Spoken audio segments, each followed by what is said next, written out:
మీ Erravalli farm house కి కాల్వలు తీసుకొని 100 ఎకరాలు మీరు నీళ్లు తీసుకెళ్ళిన రాలేరా? ఈ రోజు రంగనాయక సాగర్ దగ్గర హరీష్ రావు గారికి ఫామ్ హౌస్ ఉన్నదా లేదా? మీరు ప్రాజెక్టులు కట్టిందే మీ ఫామ్ హౌస్ల కోసం. ప్రాజెక్టులు కట్టిన కాడ మీరు ఫామ్ హౌస్లు తీసుకున్నారు. దుర్మార్గమైన ఆలోచన మీది. ఈ రోజు మీరు సిద్ధంగా ఉన్నారా విచారణకు? కొండపోచమ్మ దగ్గర ఎవరికి ఫామ్ హౌస్ ఉంది? రంగనాయక సాగర్ దగ్గర ఎవరికి ఫామ్ హౌస్ ఉంది? లేకపోతే ప్రాజెక్టులు కట్టిన దగ్గర ఎవరికి భూములు ఉన్నాయో, ఎవరికి ఫామ్ హౌస్లు ఉన్నాయో నిజ నిర్ధారణ కమిటీ నేను కాదు, ఈ సభలో ఉన్న కాంగ్రెస్ పార్టీ నుంచి ఒక్కరిని కూడా వద్దు. బీఆర్ఎస్ నుంచి, బీజేపీ నుంచి, ఎంఐఎం నుంచి, సిపిఐ నుంచి శాసనసభ్యులతోని నిజ నిర్ధారణ కమిటీని వేద్దాము. కట్టుకున్న ప్రాజెక్టులల్లా మీ చుట్టాల భూములను ఎట్లా తొలగించరు? మీ భూములను ఎట్లా తొలగించరు? మీ డైరెక్ట్గా కేసీఆర్ గారి ఫామ్ హౌస్కి కాల్వలు తీసుకెళ్లి ఫామ్ హౌస్ చుట్టూత వంకర దాని చుట్టూత కాల్వలు తిప్పింది ఆధారాలు చూపించాలనా? దుర్మార్గమైన ఆలోచన మీకుంటుంది, మాకెందుకుంటుంది? ఇప్పటికి కూడా అబద్ధాలు చెప్పేది మానండి. ఎందుకు ఇంకా బుకాయించాలని, దబాయించాలని? ఎన్ని రోజులు అధ్యక్ష భూసేకరణ జరిగినప్పుడు భూమి కోల్పోయిన నిర్వాసితులకు బాధ, దుఃఖం ఉంటుంది. ఆ బాధ, దుఃఖం ఉన్న వాళ్లకు అత్యధికంగా నష్టపరిహారం ఇవ్వాలనేది మా ఆలోచన.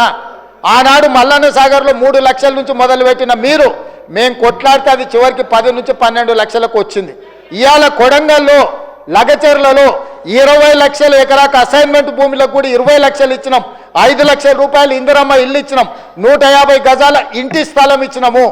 ఈరోజు one of the best package మేము కొడంగల్ ఇస్తే, మీ మాజీ ఎమ్మెల్యే మీరు పర్సనల్గా వెళ్ళి మీరు ఏమైనా చేయండి, అధికారులను చంపండి, మేము చూసుకుంటామని చెప్పింది పబ్లిక్ డొమైన్లో ఉంది. మీరు ఈరోజు టీవీలలో, పేపర్లలో ప్రముఖంగా వచ్చింది. వచ్చిన వాళ్ళు వచ్చినట్టు చంపండి అని చెప్పి హరీష్ రావు, కేటీఆర్ చూసుకుంటారని చెప్పి నరేందర్ రెడ్డి గారు అక్కడికి వెళ్ళి మాజీ ఎమ్మెల్యే పబ్లిక్లో స్టేట్మెంట్ ఇచ్చిండు.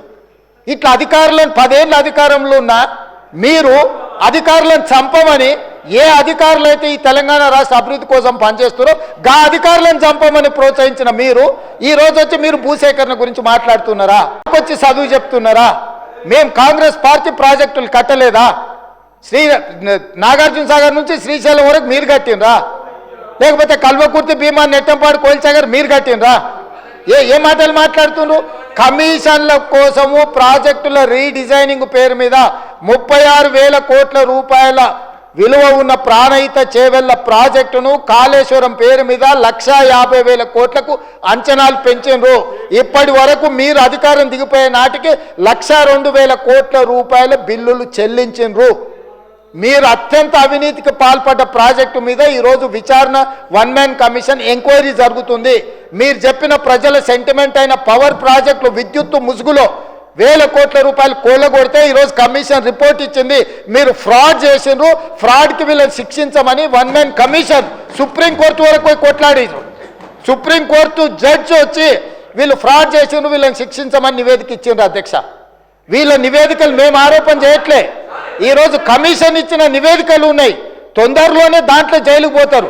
జైలుకు పోయే దాని గురించి వాళ్ళు చెప్తున్నారు. ఇప్పుడు ఏ విచారణ సంస్థ విజిలెన్స్ అండ్ ఎన్ఫోర్స్మెంట్ నివేదిక ఇచ్చింది ఈరోజు కాళేశ్వరం మీద. ఆ నివేదికలు వచ్చే సభలో, ఇదే సభలో పెట్టి చర్చ పెడదాం. ఎవరెవరు ఏ రకంగా ప్రాజెక్టు రీడిజైనింగ్ పేరు మీద ఎట్లా కొల్లగొట్టిండో వాటి అన్నిటిని తీసుకొద్దాం. అధ్యక్ష, ఇవాళ వీళ్ళు ఎంతసేపు ఉన్నా మేము అబద్ధాలని చెప్తాం.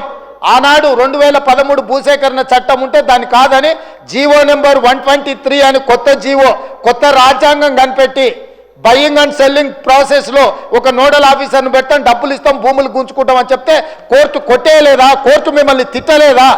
ఎన్ని నోటిఫికేషన్లను రద్దు చేసింది? ఈరోజు బలవంతంగా రైతుల భూములను గుంజుకున్నది మీరు. ఒకటే మాట మేమేం చెప్పినాము?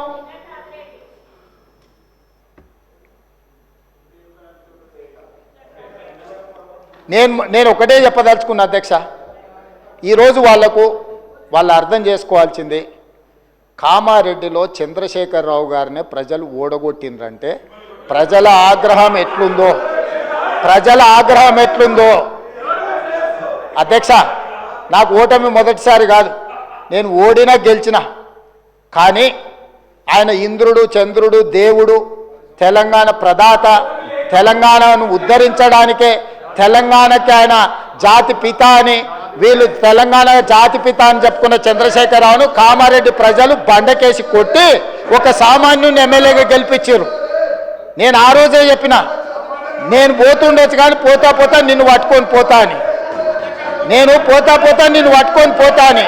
సో కామారెడ్డిలో ఓడగొట్టిన ప్రజలు తిరస్కరించిన ఎందుకు ఇంకా బుకాయించాలనుకుంటున్నారు అధ్యక్ష? ఎందుకు బుకాయిస్తున్నారు?